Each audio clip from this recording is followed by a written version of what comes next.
My ex-husband sent me a photo of his newborn daughter at 11:47 p.m. on a Tuesday in October. I was sitting on my balcony in Boulder, Colorado, wrapped in a fleece blanket, drinking a glass of Malbec, the expensive kind I never bought when I was married, because Tyler said it was wasteful. The night air was crisp, carrying the scent of pine from the mountains. And for the first time in over a year, I felt genuinely at peace. Then my phone buzzed. Unknown number, but I knew. The message was simple, calculated to wound. Thought you'd want to see what you're missing out on. This is what a real family looks like. Below it, a photo. A tiny baby girl, maybe a few days old, wrapped in a pink hospital blanket. Her eyes squeezed shut, her face scrunched in that way all newborns look, ancient and brand new at the same time. I should have felt something. Jealousy, maybe. Regret. Loss. That's what Tyler wanted me to feel. That's why he sent it. But instead, I started laughing. Not a polite chuckle, not a bitter snort. A deep, uncontrollable, shoulder-shaking laugh that made wine slosh over the rim of my glass, and my neighbor pound on the wall, shouting, "Some of us have to work tomorrow," because that baby, that tiny, innocent, perfect baby, looked exactly like Tyler used to look before the orthodontics and the chin implant and the laser treatments that erased every trace of his awkward teenage years. Curly hair that would probably never lay flat, wide-set eyes that would squint in photographs, that distinctive nose bridge, the slightly recessed chin, features I recognized from a dusty photo album I'd found buried in his desk drawer months ago. Features he'd spent tens of thousands of dollars trying to erase. And more than that, she looked exactly like Marissa Ellis. Not Marissa Whitmore, the polished, perfect woman Tyler had paraded in front of me, but Marissa Ellis, the girl from my high school who used to hide in the bathroom during lunch because the popular kids were cruel. The girl who'd spent what must have been over $200,000 on surgical procedures to become someone else entirely. That baby girl was the truth neither of them could hide. She was the past they'd both surgically removed, staring back at them from a hospital bassinet, and I couldn't stop laughing. My name is Isabella Martinez. I'm 37 years old. I've lived in Denver, Colorado most of my life. I work as a senior accounting assistant for a medical equipment supplier, a job that's stable but unremarkable. I have a small apartment, a modest car, and a life that looks ordinary from the outside. But this is the story of how I survived 8 years, married to a man who was ashamed of who he was. How I discovered his perfect new wife was someone I'd known when she was completely different. And how biology refused to let two liars get away with their carefully constructed facades. This is the story of how genetics exposed the biggest lie two people ever tried to live, and how I found freedom in the truth. Let me take you back to the beginning, not to the dramatic end, but to the slow, quiet death that took 8 years to complete. I met Tyler James when I was 28 years old, working at a medical equipment company's annual conference in downtown Denver. He was 27, new to the real estate industry, hungry to prove himself. He had one of those smiles that made you feel like you were the only person in the room, which I later learned was a sales technique he'd perfected. We dated for 11 months before he proposed. Looking back, I realize he never introduced me to anyone from his past. No childhood friends, no college roommates. His parents had passed away when he was in his early 20s. A car accident, he said, so there was no family to meet either. It was just Tyler, existing in the present, with no visible history. I should have found that strange, but I was in love with the version of himself he presented. Ambitious, charming, devoted, the kind of man who brought flowers on random Tuesdays and called during his lunch break just to hear my voice. The wedding was small, City Hall ceremony followed by dinner at a nice restaurant. Tyler insisted he wanted something intimate and meaningful rather than a big production. I agreed, thinking it was romantic, thinking it showed he valued substance over show. I didn't realize he was hiding. The first few years were good, or maybe I just convinced myself they were good. Tyler worked long hours building his career in real estate. I supported us both financially when his commissions were slow. We bought furniture together, talked about eventually buying a house, maybe having kids one day, when the timing was right. But slowly, so gradually, I didn't notice it happening. Tyler began to drift away. It started with small things. He'd angle his phone away when texting. Started going to the gym at odd hours, 5 a.m., sometimes 10 p.m. Began insisting on doing his own laundry because he had a particular way he liked things done. Stopped wanting to take photos together, saying he wasn't photogenic or looked terrible lately. He criticized more. The way I loaded the dishwasher, how I folded his shirts. The fact that I worked late sometimes meant I didn't have dinner ready when he got home. Never mind that he often came home at 10 p.m. without warning. "You're letting yourself go," he said once. When I came home exhausted from a 12-hour day at work during our annual audit period. I was wearing yoga pants and a t-shirt, no makeup, hair in a messy bun. Marissa at my office always looks put together. Even after working all day, Marissa, he mentioned her occasionally, his boss's executive assistant. Really professional, he'd say. Knows how to present herself. I tried harder. Got up earlier to do my makeup before work. Bought new clothes I couldn't really afford.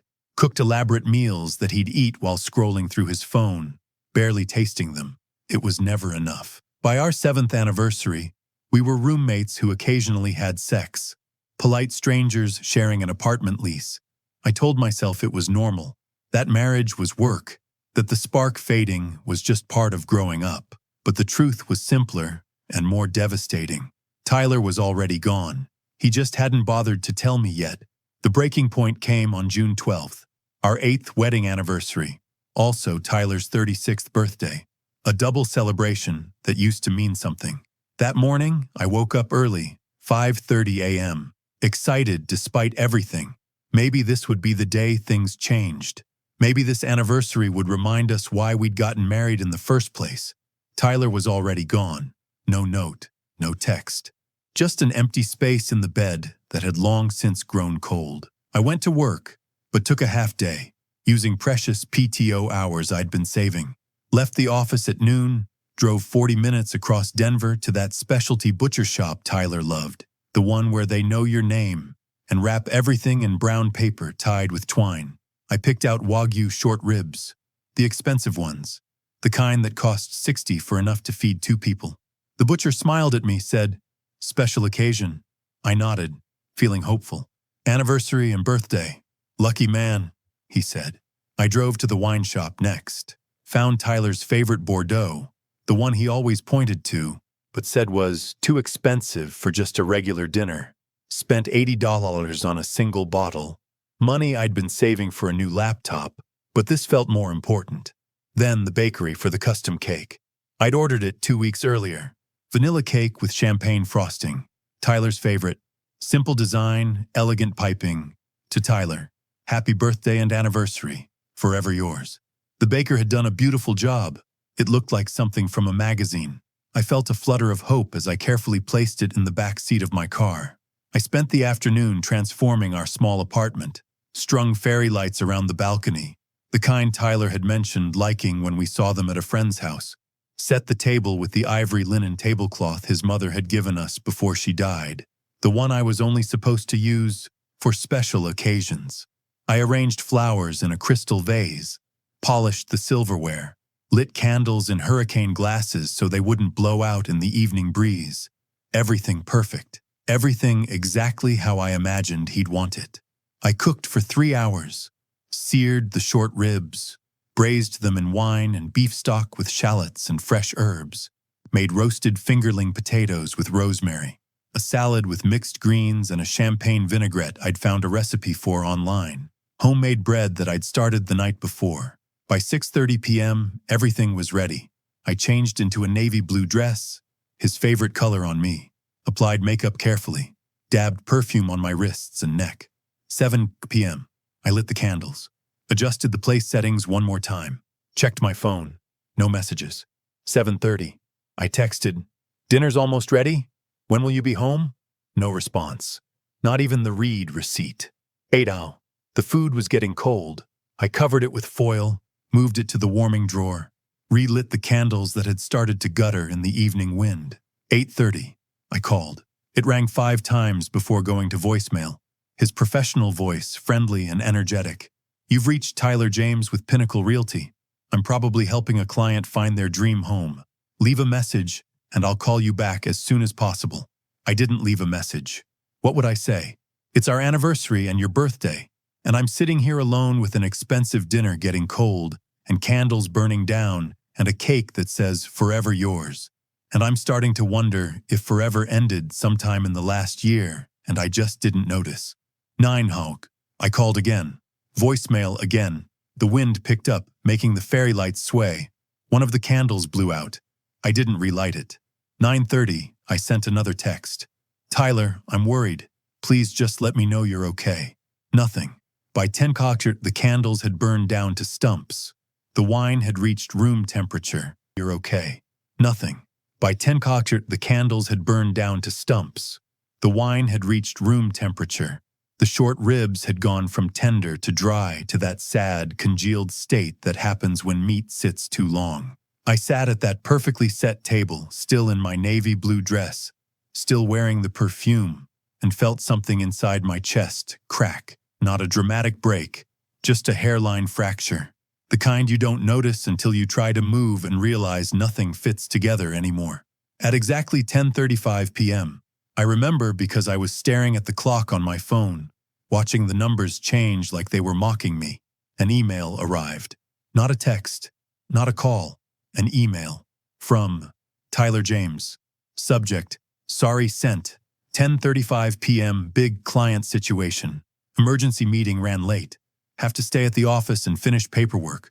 We'll make it up to you later. That was it. No happy anniversary. No, I'm sorry I missed dinner. No, thank you for understanding. Certainly no happy birthday to me. Just a corporate-style apology that felt like it had been generated by autocomplete. I read it 3 times, each time hoping the words would somehow change, that a second paragraph would appear with an actual explanation or apology or acknowledgement that this day had meant something. But the words stayed the same. I set the phone down on the table. The fairy lights cast dancing shadows across the untouched plates. I sat there for another 20 minutes, completely still, listening to the wind chime I'd hung last spring, because Tyler said he liked the sound. Then, with mechanical precision, I began putting everything away, wrapped the meat in foil and stored it in the fridge, poured the wine down the sink. It had oxidized anyway. Took down the fairy lights, wrapping them carefully around my hand, blew out the remaining candles, wiped down the table, folded the ivory tablecloth, and put it back in the linen closet. The cake went back in the fridge, message facing the wall so I wouldn't have to see those stupid, hopeful words. Forever yours. I finally changed out of the dress around 11:30, hung it back in the closet, washed my face, watching the mascara run in black streaks down my cheeks, mixing with tears I didn't remember starting to cry. I lay down around midnight, still smelling faintly of perfume, and stared at the ceiling until the sun came up. Tyler came home at 6:47 a.m. I heard his keys in the door, heard him moving quietly through the apartment, probably thinking I was still asleep. I wasn't. He poked his head into the bedroom, saw me lying there, eyes open, still in the same position. "Hey," he said casually, like this was a normal morning. "Sorry I didn't make it home last night. Client emergency turned into a total nightmare. You know how it is." I stared at him. This man I'd been married to for 8 years. This stranger wearing his face. "Happy anniversary," I said quietly. He blinked. Then his face shifted into something that might have been regret if you squinted. "Oh shit. Isabella, It's fine," I interrupted, my voice flat. "You had a client emergency." "I did. I really did." He came closer, sitting on the edge of the bed. "I'll make it up to you this weekend. We'll go somewhere nice. My treat." I nodded, not trusting my voice. He kissed my forehead, a brief, perfunctory kiss that felt like checking a box, and went to shower. I lay there listening to the water run, and I realized something that made my entire body go cold. I didn't believe him. Not about the client, not about the weekend, not about any of it. Something was deeply, irrevocably wrong, and I had no idea how to fix it. The next morning, I went to work like everything was normal, smiled at my coworkers, processed invoices, answered emails, moved through my day like an actress who'd forgotten her lines, but was improvising well enough that no one noticed. All day, my phone stayed silent. No text from Tyler apologizing again. No flowers delivered to the office. No thinking of you message. Nothing. By lunchtime, I'd checked my phone 17 times. I knew because I counted. Around 1 p.m., I gave up pretending to focus on spreadsheets and did something I'd never done before. I called Tyler's office. Pinnacle Realty, this is Jennifer speaking. How may I help you? Hi, Jennifer, this is Isabella James, Tyler's wife. Is he available? There was a pause. Just a beat too long. The kind of pause that makes your stomach drop and your palms start sweating. Oh, Mrs. James. Her voice changed, became careful, like she was diffusing a bomb. Tyler. He actually resigned. Last week. I'm so sorry, I assumed you knew. The hallway around me tilted. The fluorescent lights suddenly too bright. Voices from nearby offices becoming muffled, like I was underwater. I'm sorry. What? He submitted his 2-week notice last Monday, but the company released him immediately.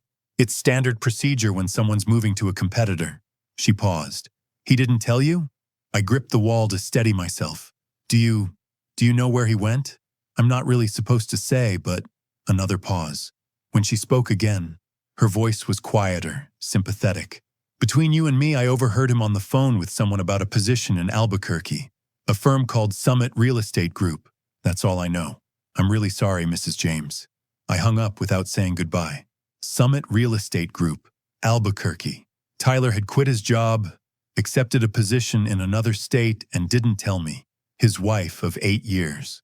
The person who'd moved across Denver to be closer to his office when he got promoted 3 years ago. Who'd turned down a better-paying job because he said we needed stability while he built his career. I left work immediately. Didn't ask permission, didn't make up an excuse. Just grabbed my purse and walked to my car, moving on autopilot. The drive home took 23 minutes. I know because I watched every light change, counted every stop sign, focused on anything except the thoughts trying to tear through my mind like wolves. When I unlocked the apartment door, the silence hit me like a physical force. Not peaceful silence, empty silence. The kind that echoes. The shoe rack by the door had a gap. Tyler's brown leather shoes, the expensive Italian ones I'd saved for months to buy him for our 6th anniversary, were gone. Tyler? I called out, my voice sounding strange in the empty space. No answer. I walked toward our bedroom on legs that felt disconnected from my body, and there he was, standing in the middle of the room, next to an open suitcase on our bed, packing, systematically placing clothes into a duffel bag like he was organizing a business trip. But these weren't business clothes. A navy suit I'd never seen him wear, silk ties still with price tags attached, a pair of dress shoes so new they squeaked when he moved them, the kind of things you wear to interviews or first dates. What are you doing? The question came out strangled, barely above a whisper. He looked up like I was an inconvenience. Not surprised, not guilty, just annoyed. You're back early, he said flatly, then continued packing. The casualness of it, the utter lack of emotion, it broke something in me. Where are you going? I stepped into the room, my purse slipping off my shoulder and hitting the floor with a thud neither of us acknowledged. New Mexico, he said, folding a shirt with practiced precision. Albuquerque. I accepted a position there. It's a better opportunity. The words didn't make sense. Like he was speaking a language I'd never learned. You quit your job? You accepted another position in another state, and you didn't think to tell me? He sighed, the way you sigh when someone is being deliberately obtuse. I'm telling you now. You're telling me. My voice rose, cracking. Tyler, we're married. You don't just quit your job and move to another state and tell your wife by packing a suitcase while she's at work. He stopped packing, reached into his duffel bag and pulled out a slim manila folder, placed it on the nightstand between us with the kind of careful precision you'd use to place a loaded gun. What is that? I asked, though some part of me already knew. Divorce papers, he said simply. I had my lawyer draw them up last month. They're ready to file. I just need your signature.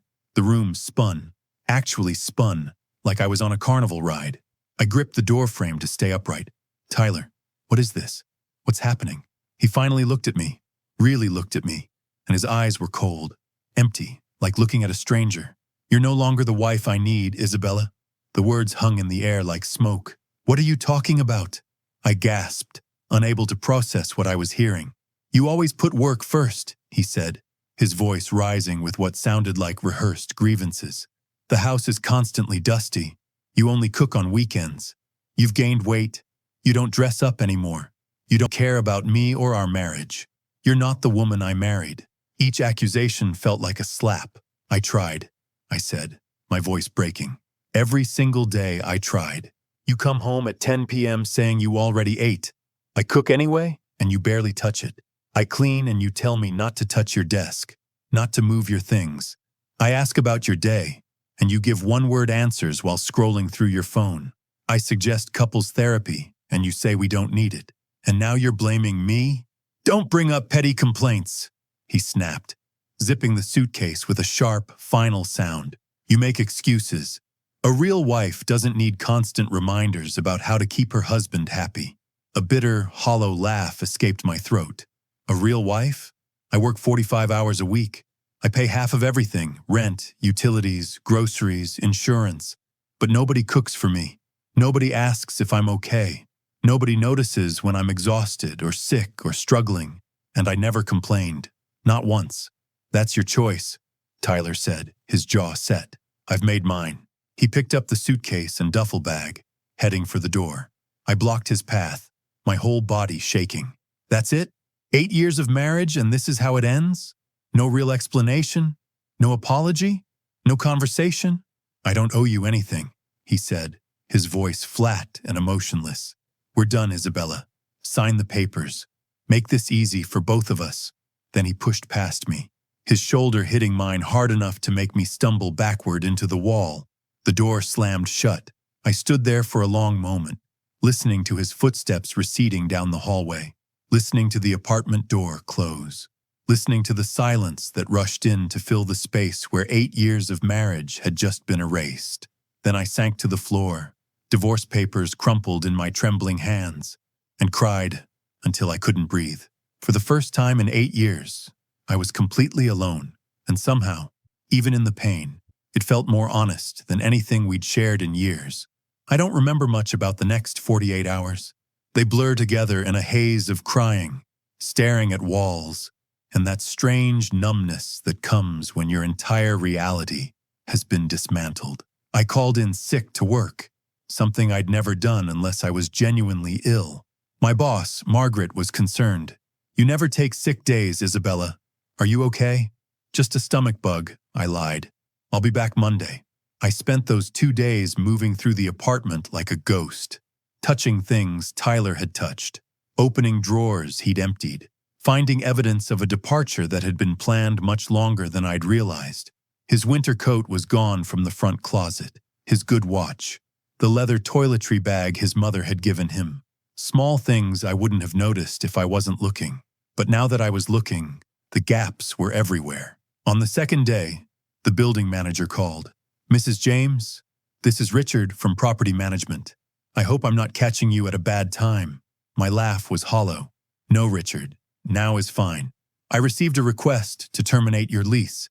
The primary leaseholder, that's Mr. James, has indicated that he's vacating the property and has requested that the unit be cleared out by the end of the month. The words took a moment to process. He's evicting me? Not exactly evicting, since you're both on the lease, but as the primary holder, he has the authority to terminate. He left a note saying, and I quote, I no longer reside at this address. The remaining occupant will vacate before the lease end date. Richard paused. I'm sorry to deliver this news over the phone, ma'am. I hung up without responding. Tyler wasn't just leaving our marriage. He was erasing every trace of our shared life. The apartment, the furniture, me. That night, I did something I'd never done in 8 years of marriage. I went through Tyler's things without permission. He'd always been secretive about his desk, a sleek glass-topped thing he'd bought when he got promoted. Don't touch my work stuff, he'd say whenever I tried to organize or clean around it. I have a system. Now I understood why. The top drawers were empty. He'd already cleared out anything important, but the bottom drawer, the deep one that stuck when you tried to open it, was still full. I found old phone bills from 2 years ago, bank statements he'd hidden, credit card receipts for purchases I'd never seen, and then, shoved in the very back, covered by a stack of old tax returns, a photo album.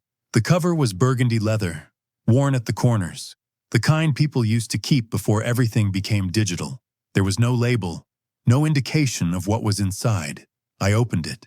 The first page showed a teenage boy I'd never seen before, curly brown hair that stuck up in all directions, like he'd been electrocuted, eyes that squinted behind thick-framed glasses, a face covered in severe acne, the kind that scars, the kind that hurts to look at, braces with rubber bands stretching from top to bottom teeth, a weak chin that receded into his neck.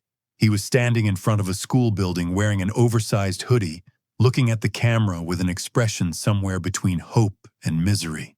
I flipped to the next photo.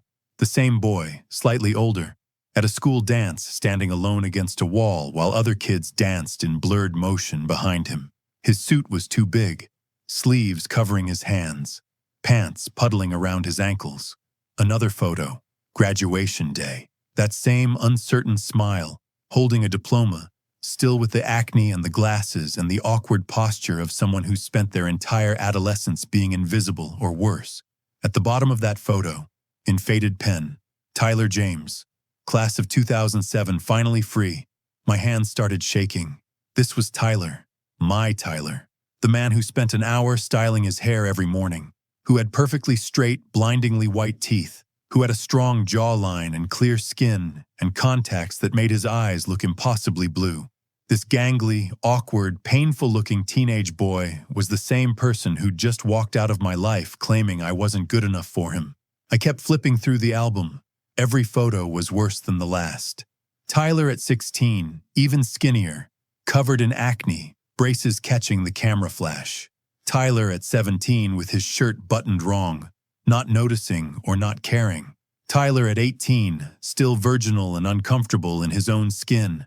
Then, suddenly, the photos stopped. The rest of the album was empty, as if his life before age 19 had been something to document and then immediately forget. I sat on the floor of his empty office, that album open in my lap, and started piecing together a puzzle I hadn't known existed. Why Tyler never introduced me to old friends. Why our wedding had no guests from his past. Why there wasn't a single childhood photo anywhere in our home. Not on the walls, not on his phone, not on social media. Why he'd insisted on a small, private wedding. Just us, he'd said. The people who matter are the ones in our future, not our past. I'd thought it was romantic, profound even. Now I understood. He'd been hiding. I pulled out my laptop and did what I should have done years ago. I Googled him. Tyler James, Denver High School, 2007. The first result was a cached page from a high school class reunion website, and there he was, in a group photo, standing in the back row, that same awkward posture, that same painful expression. The caption underneath read, "Can't believe it's been 10 years. Some people have really changed." Tyler James went from zero to hero. We barely recognized him at the reunion. I clicked through more results, found a LinkedIn profile with a suspiciously vague About section that started from his college years with no mention of his hometown or high school. Found an old MySpace page, yes, MySpace, from 2006 that had been abandoned but never deleted.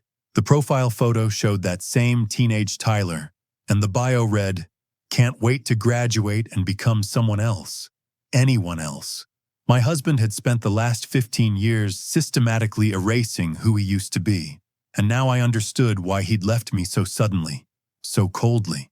I was a witness to the before. I'd found the album. I'd seen behind the mask. And in Tyler's carefully constructed world, witnesses couldn't be allowed to exist.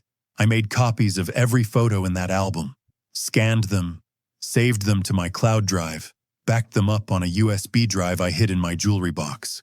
I didn't know why yet, didn't know what I'd do with them.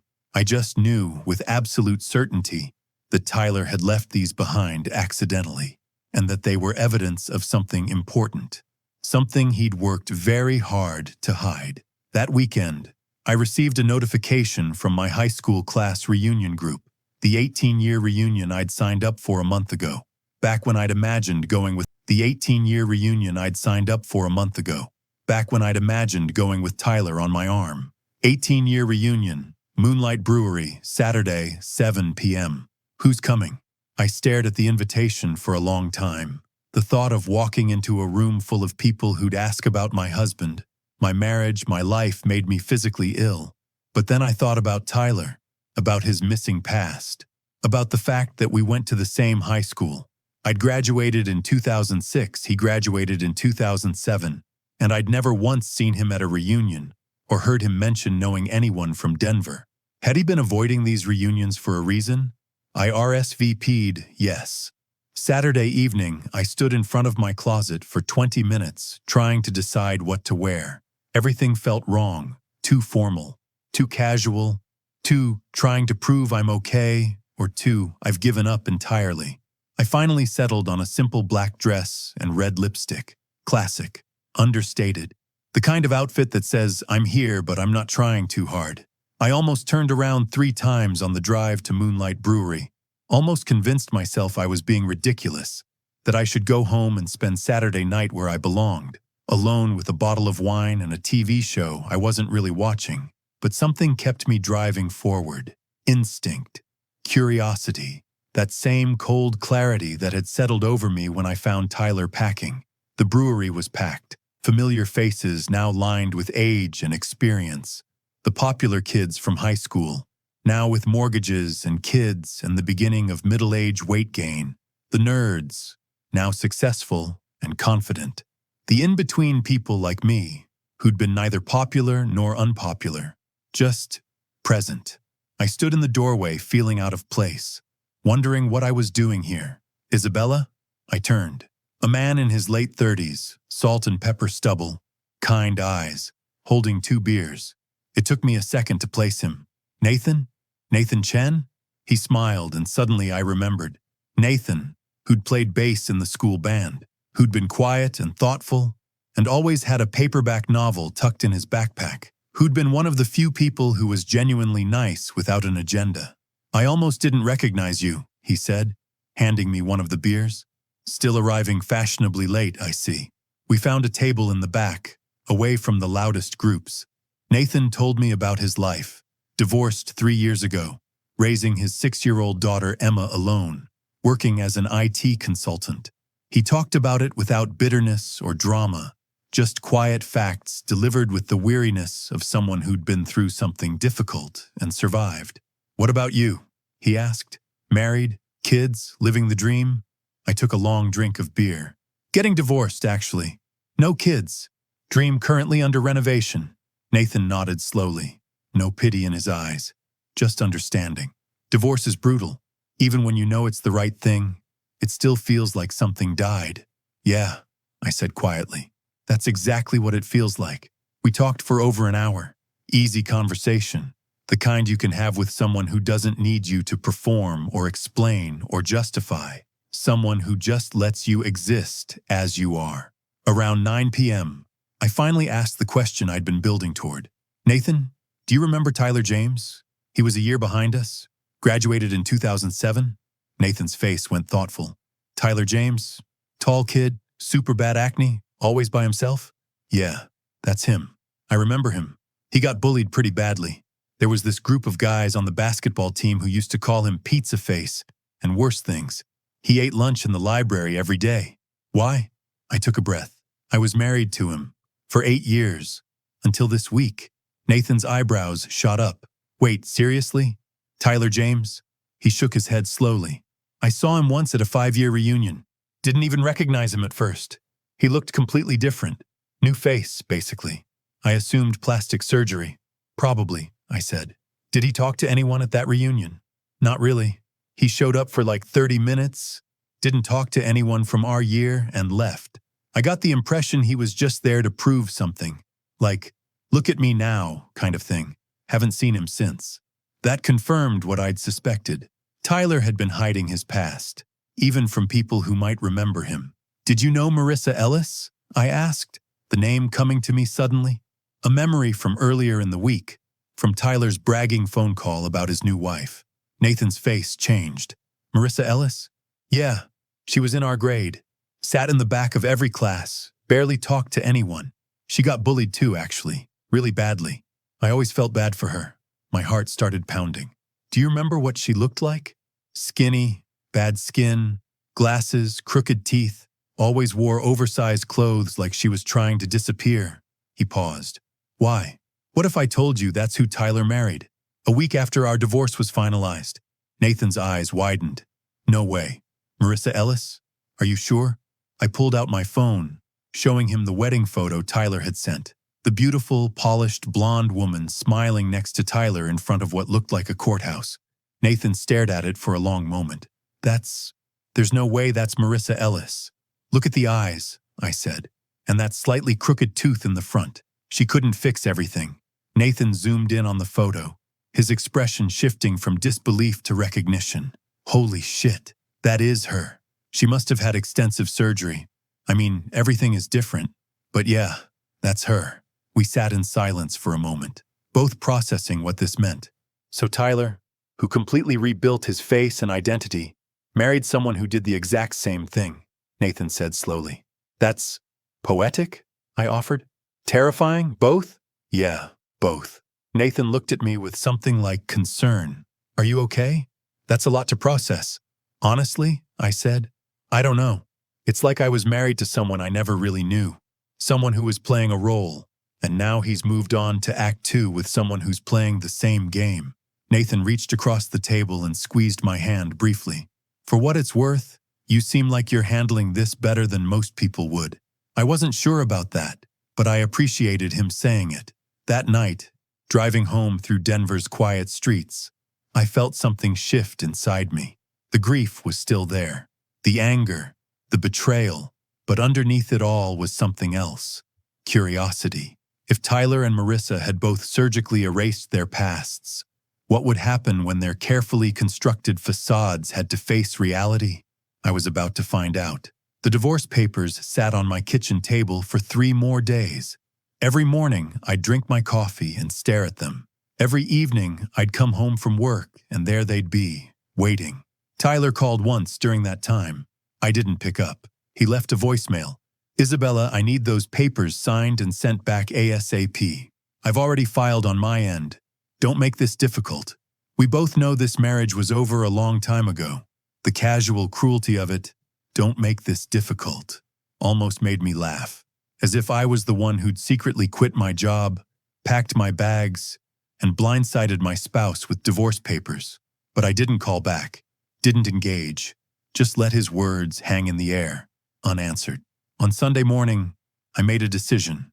I picked up the pen and signed my name on every line that required it. No trembling hands, no tears, just signatures. Then I called the lawyer whose card Tyler had left with the papers. This is Isabella James. I'm calling about the divorce petition from Tyler James. Ah, yes, Mrs. James. Do you have questions about the documents? No. I'm ready to sign, but I need to know, is he remarrying? Has he mentioned that? There was a pause. I'm not at liberty to discuss my client's personal plans, but between you and me, he did mention needing the divorce finalized quickly for personal reasons. I assumed there might be someone else involved. There is, I said, and she's pregnant. Another pause. I see. Well, in that case, he's likely eager to expedite everything. Would you like me to file your signatures immediately? Yes, I said. Let's not drag this out. I'll have the papers filed by end of business Monday. I hung up and felt nothing. No relief, no sadness. Just that same cold clarity that had been my constant companion for the past 2 weeks. The divorce was finalized 8 days later. I received an official notification by email. Just like that, 8 years of marriage dissolved into legal language and stamped documents. I expected to feel something monumental, but it was oddly anticlimactic, like closing a book you'd stopped enjoying chapters ago. 1 week after the divorce was official, Tyler sent me an email at 10:47 p.m. Subject, proof. I stared at the subject line, my stomach tightening. Then I opened it. A photo loaded. A marriage certificate. Groom, Tyler Robert James Bride, Marissa Ellis, Whitmore County, Bernalillo, New Mexico. Date, exactly 1 day after our divorce was finalized. 1 day. He'd waited 1 day. Below the photo was a single line. Thought you. Before I could process it, my phone rang. Tyler, of course. I answered, more out of morbid curiosity than anything else. Did you see it? His voice was triumphant, almost giddy. I got remarried. And Isabella? Life has never been better. I sat down on my couch, phone pressed to my ear, and said nothing. Her name is Marissa, Tyler continued, clearly unable to contain himself. She's your age, 36, but she's nothing like you. She's mature, elegant, sophisticated. She actually takes care of herself, and she's beautiful, Isabella. So beautiful you'd be jealous. I stayed silent, letting him talk. Sometimes people reveal more when you don't interrupt. She comes from money, Tyler went on. Real money. Her family owns the Whitmore real estate chain. 15 locations across New Mexico and Arizona. Her parents built us a house as a wedding gift. Not an apartment, Isabella. A house. 4 bedrooms. Mountain views. A pool. He paused, waiting for me to react. When I didn't, he pushed harder. And her family connections got me a position as executive vice president of their company. Executive VP at 36. That's what happens when you marry the right person. When you marry someone who elevates you instead of holding you back. Congratulations, I said, my voice flat. She's pregnant, Tyler added, clearly saving his best ammunition for last. 3 months along. We're having a baby girl. The family I always wanted. The life I deserve. Each word was designed to hurt me, to make me feel like I'd lost something valuable. But all I felt was a strange, detached fascination, like watching a car accident in slow motion. I'm happy for you, I said, and meant it in the most ironic way possible. Really? Tyler sounded almost disappointed that I wasn't devastated. That's all you have to say? What do you want me to say, Tyler? You left me, divorced me, and immediately married someone else who's pregnant with your child. What response are you looking for? Tears, begging. I just thought. He trailed off, clearly not having expected this reaction. You thought I'd be destroyed, I finished for him. That I'd realize what I'd lost and spend the rest of my life regretting it. But Tyler, I'm not destroyed. I'm relieved. Relieved? He sounded almost angry now. Yeah, relieved that I'm not married to someone who lies about who they are, who's so ashamed of their past, they erase it completely, who builds their entire identity on pretending to be someone else. Silence. Cold, heavy silence. I found your photo album, I continued, my voice gentle but firm. The one from high school, the one you thought you'd hidden. I heard his breath catch. I know who you used to be, Tyler, and I know why you kept it hidden. But here's what you don't seem to understand. I wouldn't have cared. The awkward teenager with acne and braces and insecurity, I would have loved him too. The problem wasn't who you were. The problem is who you became. Someone so ashamed of being human that you couldn't let anyone see the real you. You don't know anything, Tyler said, but his voice had lost its triumphant edge. I know Marissa Ellis, I said quietly. From high school. I know what she looked like before the plastic surgery. I know she spent just as much time and money erasing her past as you did. And now you've created a whole new life based on the same lies that destroyed our marriage. More silence. I hope it works out for you, I said. I really do, but I don't think it will, because you can't build a real life on a fake foundation. Eventually, the truth shows up, one way or another. I hung up before he could respond. Then I sat in my quiet apartment, surrounded by the peaceful life I was building, and felt something unexpected. Pity, not for myself, for Tyler, for Marissa, for the baby girl who would be born to 2 parents terrified of who they really were. Later that night, unable to sleep, I did what any reasonable person would do in the digital age. I went deep into Facebook stalking mode.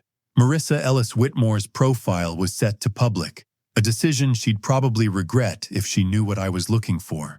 The recent photos were all polish and perfection. Marissa at art galleries, wearing designer clothes. Marissa at charity events, her arm linked with Tyler's, both of them looking like they'd stepped out of a magazine ad. Marissa holding a positive pregnancy test with the caption, "Dreams do come true." But I kept scrolling. Back, back through years of carefully curated content, and then I found what I was looking for. An old tagged photo from 2010, someone's wedding. The photographer had captured a group of women, and there in the back, barely visible, was a face I recognized. Marissa Ellis. Before. I saved the photo, zoomed in. There she was, thin to the point of gaunt, long brown hair that looked unwashed, hanging over a face marked by severe acne scarring. Her nose was broad and flat, her chin receded, her eyes squinted behind thick glasses. She was standing at the very edge of the frame, like she'd tried to escape the photo but been caught anyway. Her posture screamed, "I don't want to be here." I kept digging, found a few more old photos. Each one showed someone who looked nothing like the woman Tyler had married. Someone who'd spent tens, maybe hundreds, of thousands of dollars reconstructing herself into something completely different. Then I found a blog post from 2012. Marissa had briefly kept a blog about her journey to New York, studying at Parsons School of Design. The photos from that time showed her mid-transformation, post-surgery, but before she'd perfected her new identity. One post was particularly revealing. Today marks 1 year since I stopped being the person who got bullied in high school, since I stopped being the girl everyone overlooked. I invested in myself, physically, emotionally, spiritually, and I'm finally becoming who I was always meant to be. To everyone who said I'd never be beautiful, watch me prove you wrong. The comments on that post were heartbreaking. Friends offering support, but also revealing the pain beneath. You were always beautiful to me. Don't let those bullies define you. I'm so proud of you for taking control of your life, but also, remember that inner beauty is what matters. I hope you're doing this for the right reasons. Please tell me you're seeing a therapist along with the surgeon. She'd deleted the blog shortly after, probably when she realized it was a permanent record of the transformation she was trying to pretend never happened. I called Lana, my friend from high school who'd been at the reunion. "Hey, random question," I said when she picked up. "Do you remember if Marissa Ellis ever dated anyone in high school?" Marissa? God, no. She was way too shy. I think there was a rumor that she had a crush on someone, but she never talked to anyone long enough to actually date. Do you know anything about her family? Not much. Her parents were pretty wealthy, I think, but they kept her on a tight leash. I remember she wasn't allowed to go to parties or really socialize much. Why? I told her everything. The marriage, the pregnancy, the plastic surgery revelations. Lana was silent for a long moment. So Tyler, who completely rebuilt himself to escape being bullied, married someone who did the exact same thing, and now they're having a baby together. Exactly. That baby, Lana said slowly, that baby is going to be a genetic mirror of who they used to be. My stomach dropped. I hadn't thought of it that way, but she was absolutely right. Jesus, Lana breathed. That's going to be a disaster. Yeah, I said quietly. I think it is. For the next few months, I didn't hear from Tyler. Radio silence, which was fine. Better than fine. I was building a new life piece by piece. I'd moved to a smaller apartment in Boulder, a charming place with mountain views and a balcony where I could watch the sunrise. I'd reduced my hours at work, prioritizing balance over career advancement, started taking a weekend painting class at the community center, reconnected with old friends. Nathan and I had been seeing each other casually. Nothing serious, just coffee dates and hiking trips, and the comfortable companionship of two people who understood what it meant to rebuild after betrayal. I was genuinely happy, or at least on my way to happy, learning to be comfortable in my own skin again, without someone constantly criticizing or undermining me.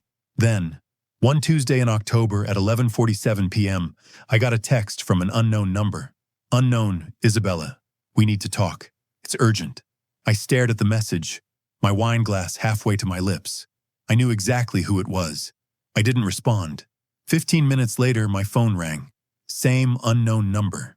Against my better judgment, or maybe because of some masochistic curiosity, I answered. What do you want, Tyler? Marissa had the baby.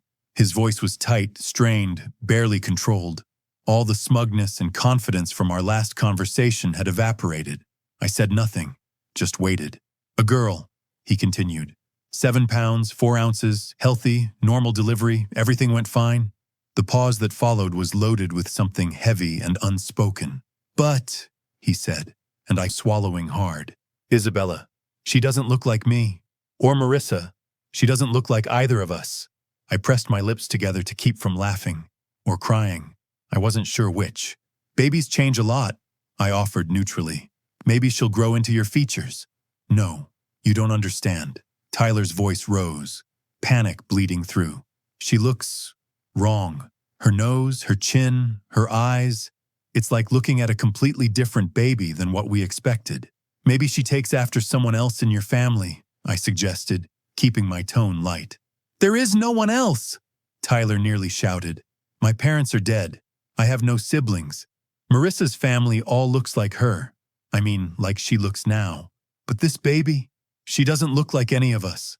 I leaned back on my couch, pulling a blanket over my lap. Did you do a paternity test? Of course I did, Tyler said bitterly. First thing, she's mine. Biologically, definitely mine. DNA doesn't lie, but I don't understand why she looks the way she does. I let the silence hang there, waiting to see if he'd figure it out on his own. Isabella, Tyler said, his voice dropping to something almost pleading.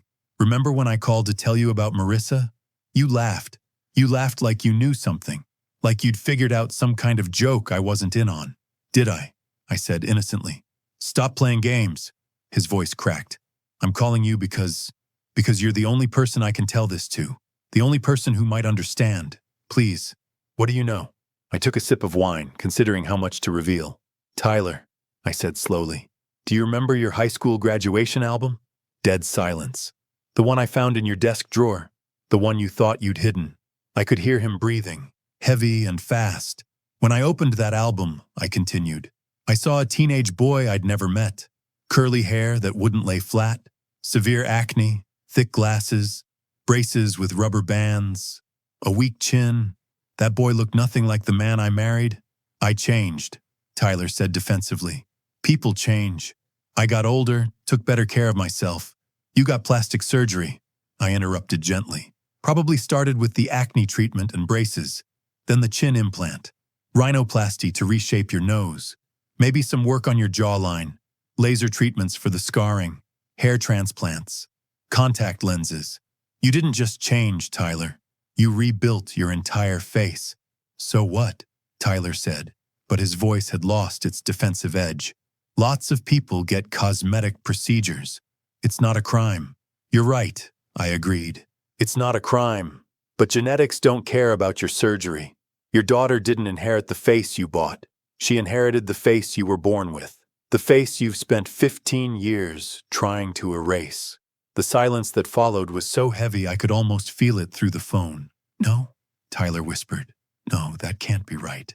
The surgery doesn't affect DNA, I know that, but she shouldn't look like that version of me. That was a lifetime ago. I'm different now. Your DNA isn't, I said quietly, and neither is Marissa's. I heard him inhale sharply. What do you mean? I went to high school with Marissa Ellis, I said, a year ahead of her. I remember exactly what she looked like before she moved to New York and came back as Marissa Whitmore. Tyler said nothing. She was skinny, bad skin, flat nose, receding chin, crooked teeth that overlapped, thick glasses, always wore baggy clothes like she was trying to disappear. She got bullied, Tyler, just like you did. You're lying, Tyler said, but there was no conviction in his voice. I'm not. I have photos, old yearbook pictures, reunion photos before she got all the work done. She spent just as much money and time erasing her past as you did, maybe more. I paused, letting that sink in. Your daughter looks the way she does because she's showing you the truth. She's the genetic reality of two people who've surgically constructed new identities. She's what you and Marissa would look like if you'd never had any work done. Tyler was crying. I could hear it, ragged breaths, sniffling, that particular sound of someone whose entire world is collapsing. What am I supposed to do? He asked, his voice broken. How do we? You love her, I said firmly. That's what you do. You love that baby girl with everything you have. You don't project your shame onto an innocent child who didn't ask to be born. You don't reject her because she doesn't look like the fantasy version of yourselves you've constructed.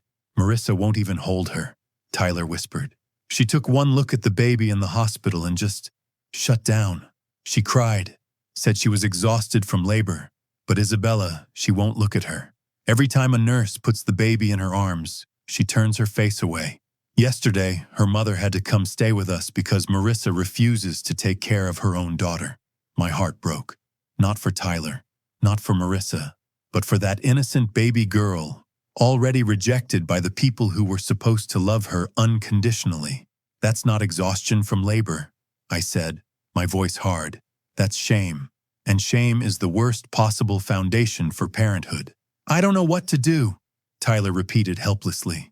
Here's what you do, I said, my patience wearing thin. You step up. You be a father. You look at that baby and see her as a person, not as evidence of your past. You get Marissa into therapy immediately, and yourself too, while you're at it. You figure out how to love your daughter for who she is, not punish her for reminding you of who you used to be. I paused, then added more gently. Tyler, that baby is probably beautiful. Babies are beautiful. But you and Marissa can't see it because you're too busy being horrified that she doesn't match the fantasy you constructed. And that's a you problem, not a her problem. Tyler was quiet for a long moment. You always were smarter than me, he said finally, his voice hollow. I'm not smarter, I replied. I'm just honest. I never pretended to be someone I'm not. I never tried to erase my past.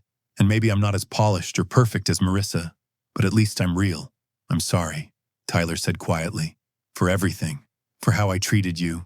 For how I left. You deserved better. Yes, I agreed. I did. Are you okay? Are you happy? I looked around my small apartment, at the painting supplies scattered on my coffee table, at the photo of Nathan and me hiking last weekend, both of us windblown and laughing, at the life I'd built from the ruins of a marriage that had been rotting from the inside. Yeah, I said, and realized it was true. I'm happy, or getting there anyway. I'm glad, Tyler said, and I almost believed he meant it. Tyler, I said before hanging up, that baby girl deserves parents who aren't ashamed of who they are. I really hope you and Marissa can figure that out, because genetics aren't going away. She's going to grow up looking like you, the real you, whether you like it or not. And she deserves to know that's not something to be ashamed of. I hung up before he could respond. Then I blocked the number. There was nothing more I could say, nothing more I could do. Tyler and Marissa had created this situation. Now they'd have to live with it, and their daughter would have to grow up in the wreckage. Nearly 2 years passed. I stopped thinking about Tyler and Marissa, stopped wondering about their daughter, built a life that had nothing to do with them or their carefully constructed lies. I'd been promoted at work. I was officially seeing Nathan. We'd moved past casual coffee dates into something real and hopeful. I'd sold some of my paintings at a local art fair. Small victories, but they felt enormous after years of feeling invisible. Life was good, genuinely, authentically good. Then, one crisp autumn afternoon, I ran into Lana at a used bookstore in downtown Boulder. Oh my God, Isabella! She hugged me, then pulled back to look at me. You look amazing. Seriously, there's something different about you. I'm happy, I said, smiling. Turns out that makes a difference. We grabbed coffee at the shop next door, catching up on the past year. Lana told me about her new job, her daughter's college applications, the trip to Italy she was planning. Then she leaned in with that look, the one that meant gossip was coming. You haven't heard anything about Tyler, have you? My stomach did a small flip, but I kept my expression neutral. No. Why? Marissa's filing for divorce. I raised an eyebrow, genuinely surprised. Really? Apparently Tyler cheated. Again. Some new hire at Marissa's family company. Young girl, fresh out of college. Marissa found out about 3 months ago but kept quiet. But last week she finally hired a lawyer. I took a sip of coffee, processing this. Their daughter must be about 2.5 now. Almost 3, yeah. Lana pulled out her phone. But it gets worse. Way worse. She showed me a screenshot from a private Facebook group for local parents. Someone had screenshotted it, and it was making the rounds. Anonymous post in Boulder County Parents Support Group. I don't know if I should intervene, But there's a situation at my daughter's preschool that's breaking my heart. There's a little girl in the class, I won't use names, whose mother had extensive plastic surgery before having her. Somehow, but they've been teasing this poor child, saying things like, "Your mom used to be ugly," and "You look like the before picture." The little girl has been crying every day. She doesn't want to go to school. Her teacher pulled me aside because my daughter was one of the kids involved, and I don't know what to do. How do you explain to a 5-year-old about plastic surgery and genetics and not bullying kids for how they look? The worst part is, I heard from another mom that the child's own mother barely interacts with her, like she's ashamed of her own daughter. It's heartbreaking. I stared at the post, my hands trembling slightly. Is this Tyler and Marissa's daughter? Lana confirmed quietly. I did some digging. The school is Little Learners Preschool in Albuquerque. That's where they live, and another friend who still lives there confirmed it's them. I felt sick. Not for Tyler or Marissa, but for that little girl whose only crime was inheriting her parents' original genetics. There's more, Lana said hesitantly. My friend said, and this is third-hand gossip, so take it with a grain of salt. But apparently Marissa has been telling people she regrets having her daughter, that she thought the baby would be beautiful and is disappointed with how she turned out. I set down my coffee, my appetite completely gone. She said that? About her own child? Again, this is gossip, but multiple people have heard similar things, and apparently, Tyler's mother-in-law, Marissa's mom, has basically been raising the kid because Marissa won't engage with her. We sat in silence for a moment, both processing the tragedy of a child being rejected by her own parents. That poor little girl, I said finally. She's being bullied at school and neglected at home, and it's all because her parents are too ashamed of who they used to be. Karma's a bitch, Lana said. Tyler left you for Marissa, claiming you weren't good enough, built this whole new life based on lies and appearances. And now it's all falling apart because biology doesn't care about plastic surgery. It's not karma, I said quietly. Karma would be Tyler and Marissa suffering. That little girl is innocent. She's the real victim in all of this. Lana nodded. You're right. I just meant, I don't know. There's something poetic about them being confronted with the truth they tried so hard to hide. Poetic for us, maybe, I said, but traumatic for a 3-year-old who didn't ask for any of this. Later that evening, I told Nathan about what I'd learned. We were cooking dinner together in my apartment. He was chopping vegetables while I stirred a pot of soup, and the domestic comfort of it made the contrast with Tyler's situation even starker. That's incredibly sad, Nathan said, pausing mid-chop. That kid is going to grow up knowing her parents were ashamed of her. That's the kind of thing that scars you forever. I know, I said. And the worst part is there's nothing I can do. I can't help her. I can't intervene. I'm not part of their lives anymore. Would you want to be? Nathan asked gently. I thought about it. No, I don't want Tyler back. I don't want to be involved in that mess. But I wish I could tell that little girl that she's beautiful exactly as she is. That her parents' shame is their problem, not hers. Nathan put down the knife and hugged me from behind. You're a good person, Isabella. Tyler was an idiot to let you go. He didn't let me go, I corrected, smiling into his shoulder. He threw me away. But that's okay, because it led me here. Over the next few months, I occasionally heard updates through the grapevine. Tyler and Marissa's divorce was getting ugly. Fights over custody, though word was that neither of them actually wanted full custody. Marissa's family was threatening to cut Tyler off financially. Tyler had lost his executive position and was working at a much smaller real estate firm. The house they'd been living in turned out it had always been owned by Marissa's parents, not gifted to them. When the marriage fell apart, they were evicted. Everything Tyler had bragged about, the house, the position, the perfect life, had been built on Marissa's family's money and connections. Without her, he had nothing. And Marissa, according to Lana's sources, she was dating again, already, while her daughter was being raised primarily by her mother. It was a slow-motion disaster, and I was grateful to be watching it from a distance rather than living through it. 3 years after my divorce from Tyler, I found myself back at Moonlight Brewery for another class reunion, the 20-year reunion this time. Nathan came with me. this time as my actual partner, rather than just a friendly face in the crowd. The brewery was packed with familiar faces, now in our late 30s and early 40s.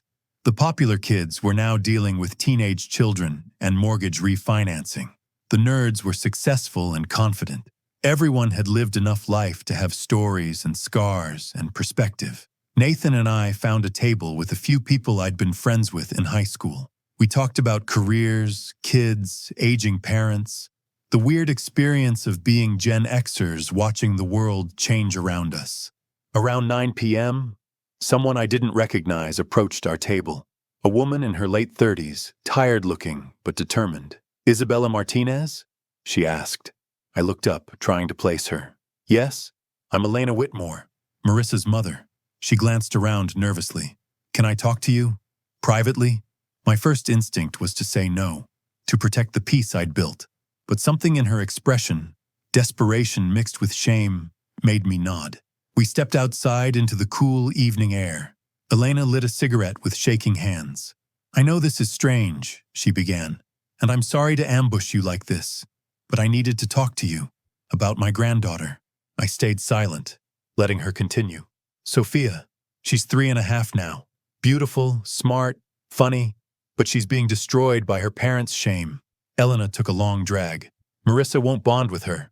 Tyler sees her once a month and mostly just stares at her like she's a problem he doesn't know how to solve. I've been raising her, essentially, and it's breaking my heart." "Why are you telling me this?" I asked gently. "Because I wanted to apologize," Elena said, her eyes filling with tears. "I encouraged Marissa to pursue Tyler. I knew he was married. I knew it was wrong, but he was successful, ambitious, and I thought he'd be good for her. I didn't know about you, about how he left you, about the kind of person he really was." I nodded, not quite forgiving but at least understanding. "And I wanted to tell you that you were right," Elena continued. "That night Tyler called you, when the baby was first born. He told Marissa what you said, about genetics, about shame, about loving Sophia for who she is. Marissa was furious, but I thought you were absolutely right." "Is Sophia okay?" I asked, the question I'd been afraid to voice. Elena shook her head. "She's struggling. The kids at school bully her. She's starting to ask questions about why she doesn't look like her mommy, why her mommy doesn't want to spend time with her, and I don't know what to tell her." We stood in silence for a moment, the weight of a child's pain hanging between us. "Tell her the truth," I said finally. "Obviously, age-appropriate truth, but don't lie to her. Don't make her think there's something wrong with her. Explain that her parents have their own issues, insecurities, shame, things they need to work on, but that none of it is her fault." Elena nodded, wiping her eyes. "I'm trying. I'm getting her into therapy, and I'm documenting everything because I'm planning to petition for full custody. Marissa barely sees her, and Tyler's even worse. Sophia deserves better. She does. Parents who aren't ashamed of who they are. And if her actual parents can't be that, then I'm glad she has you." Elena reached out and squeezed my hand. "Tyler is an idiot. For what it's worth, Marissa told me you were kind, patient, everything she isn't." I smiled sadly. "I'm not perfect either, but at least I'm honest about who I am." Elena left shortly after, and I returned to the reunion, to Nathan, who squeezed my hand and asked if I was okay without needing an explanation, to the life I'd built that had nothing to do with people who were too ashamed to be themselves. Later that night, lying in bed next to Nathan in my Boulder apartment, I thought about Sophia, that little girl I'd never met, but whose life had been shaped by her parents' lies. I couldn't save her. I couldn't fix what Tyler and Marissa had broken, but I could live as an example of something different, someone who'd survived betrayal by being honest, rather than constructing elaborate facades. Someone who found happiness by accepting who she was rather than surgically becoming someone else. "You're thinking about them, aren't you?" Nathan asked in the darkness. "Yeah," I admitted. "Do you regret how things turned out?" I thought about it, really thought about it, about the 8 years I'd spent with Tyler, the betrayal, the divorce, the aftermath. "No," I said finally. "I don't regret any of it, because it led me here, to this life, to you, to becoming someone I actually like and respect." Nathan kissed my forehead, Tyler's loss is definitely my gain. I smiled in the darkness. Damn right it is. The next morning, I made a decision. I wrote a letter, an actual handwritten letter, and mailed it to Elena Whitmore's address, which I'd looked up online. Dear Elena, thank you for reaching out yesterday. It took courage, and I appreciate your honesty. I'm writing to give you something that might help Sophia as she grows up. I'm including copies of Tyler's high school photos, the ones he tried so hard to hide. Someday, when she's old enough to understand, you might want to show her these, not to shame her father, but to help her understand that the features she inherited aren't something to be ashamed of, that her father looked like this once, before he decided to surgically change himself, that there's nothing wrong with how she looks. The problem is her parents' inability to accept themselves. Tell her, when the time is right, that beauty has nothing to do with surgery or perfect features, that the most beautiful people are the ones who are honest about who they are, who don't hide, who don't pretend. And tell her that somewhere in Colorado, there's a woman who believes she's perfect exactly as she is. With hope for Sophia's future, Isabella, I mailed the letter and the photos, then returned to my life. 6 months later, I received a brief email from Elena. Isabella, thank you for the letter and photos. I'm keeping them safe for when Sophia is older. For now, I just tell her every day that she's beautiful, smart, and loved. She asked me recently why her mommy doesn't look like her. I told her, your mommy looks different because she changed herself. But you're perfect just the way you are. She smiled and said, like a butterfly. I said yes, exactly like a butterfly. Thank you for reminding me what matters. Elena. I read that email 3 times, tears streaming down my face. Not for Tyler, not for Marissa, not even for myself, but for a little girl named Sophia who was learning, maybe, that she was beautiful exactly as she was. My name is Isabella Martinez. I'm 39 years old now. I live in a small apartment in Boulder with a view of the mountains. I paint on weekends. I work a job I enjoy without killing myself for advancement. I'm in a relationship with someone who sees me, really sees me, and likes what he sees. I survived 8 years married to a man who was ashamed of who he was, who left me because I wasn't perfect enough, only to marry someone whose entire existence was built on hiding imperfection. And I learned something important. You cannot build a real life on fake foundations. Eventually, the truth shows up in baby photos, in divorce papers, in the face of a 3-year-old being bullied for having her parents' original genes. Tyler and Marissa thought they could erase their pasts and construct perfect new identities. But biology doesn't care about your shame. DNA doesn't care about your insecurities. And children definitely don't care about the masks you wear. If anyone ever asks me if I forgive Tyler, I'd smile and say, I don't need to forgive him. I just need to live authentically and be grateful I'm not trying to maintain a lie. Because in the end, the most beautiful thing you can be is honest. Even if, especially if, the truth isn't perfect. Tyler and Marissa are still out there somewhere, probably still running from who they really are, still teaching their daughter to be ashamed of genetics, still building castles on sand. But that's not my story anymore. My story is about a woman who survived betrayal by choosing truth over facade, who learned that freedom comes from accepting who you are, not surgically removing it, and who learned that the most radical thing you can do in a world obsessed with filters and perfection is simply to be real. So here's my question for you. In a world that tells us to hide our flaws, surgically remove our imperfections, and present a carefully curated version of ourselves, what if we just didn't? What if we chose honesty instead? Tyler and Marissa chose the facade, and their daughter is paying the price. But me? I chose truth, and I've never been happier. Thanks for listening to my story. If it resonated with you, share your thoughts below. And remember, you are enough, exactly as you are.